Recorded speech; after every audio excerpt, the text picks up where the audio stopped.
తెలంగాణలో transport check పోస్టుల మూసివేతకు ఆదేశాలు జారీ చేశారు. తక్షణమే చెక్ పోస్టుల కార్యకలాపాలు నిలిపివేయాలని ఉన్నతాధికారులు ఆదేశించారు. చెక్ పోస్టుల దగ్గర బోర్డులు, బ్యారికేడ్లు తొలగించాలని సూచించారు. వాహనాల రాకపోకలకు ఎలాంటి అడ్డంకులు లేకుండా చర్యలు తీసుకోవాలని ట్రాన్స్పోర్ట్ కమిషనర్ ఆదేశించారు.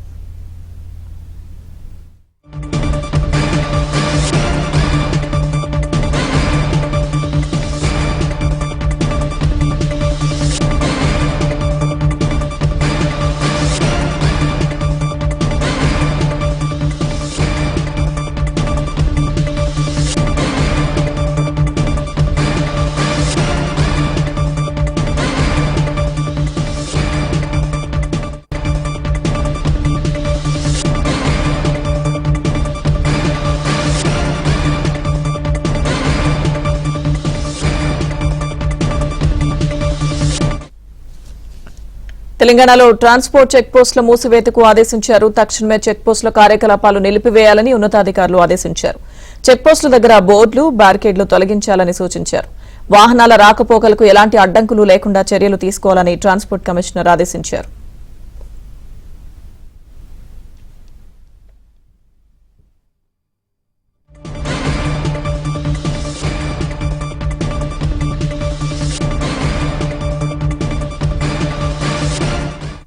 పూర్తి సమాచారం మా ప్రతినిధి నర్సింగ్రావు అందిస్తారు. నర్సింగ్రావు.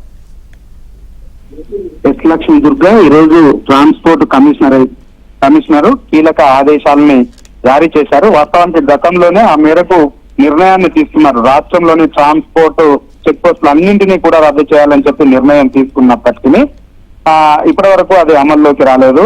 గతంలోనే కేబినెట్ సమావేశంలో కూడా ఆ మేరకు నిర్ణయం తీసుకున్నారు.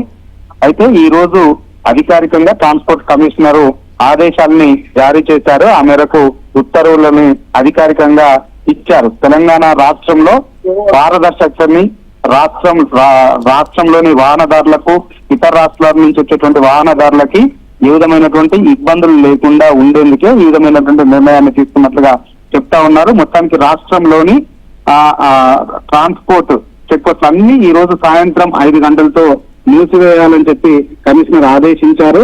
తక్షణమే అక్కడ జరుగుతున్నటువంటి కార్యకలాపాలను నిలిపివేయాలని చెప్పి ఆయన ఉత్తర్వులు జారీ చేశారు. అంతేకాకుండా సిబ్బంది, అక్కడ పనిచేసేటువంటి సిబ్బందిని కూడా అక్కడి నుంచి తొలగించాలని చెప్పి ఆదేశించారు.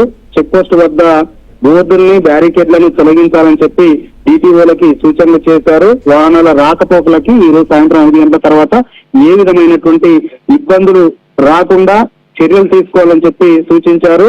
ఇప్పటి వరకు ఆ చెక్ పోస్టుల వద్ద ఉన్నటువంటి రికార్డులు, పరికరాలు, ఫర్నిచర్ అంతటినీ కూడా అక్కడి నుంచి తరలించాలని చెప్పి ఆదేశించారు. ఆర్థిక పరమైనటువంటి, పాలనాపరమైనటువంటి రికార్డులన్నింటినీ కూడా భద్రపరచాలని చెప్పి ఆదేశించారు. సో మొత్తానికి 5 గంటల్లోగా ఈ ప్రక్రియ అంతా కూడా పూర్తి కావాలని చెప్పి ఈ రోజు కీలకమైనటువంటి ఆదేశాలను జారీ చేశారు. వాస్తవానికి గతంలో ఈ ఆన్లైన్ ఈ పన్నుల వసూలు కావచ్చు, ట్రాన్స్పోర్టేషన్ తనిఖీలకు సంబంధించి కావచ్చు, గతంలో ఈ ఆన్లైన్ విధానం అనేటువంటి లేనప్పుడు ఈ చెక్ పోస్టులను అనేటువంటి ఏర్పాటు చేశారు. అంతేకాకుండా జిఎస్టీ అనేటువంటిది కూడా అప్పుడు లేనప్పుడు ఈ చెక్ పోస్టులు ఏర్పాటు చేశారు. కానీ ఇప్పుడు జిఎస్టీ వచ్చింది, ఆన్లైన్ రవాణా సౌకర్యం కూడా అందుబాటులో పెట్టినటువంటి నేపథ్యంలో ఈ నిర్ణయాన్ని రవాణా శాఖ తీసుకుంది. Thank you Narasimharao.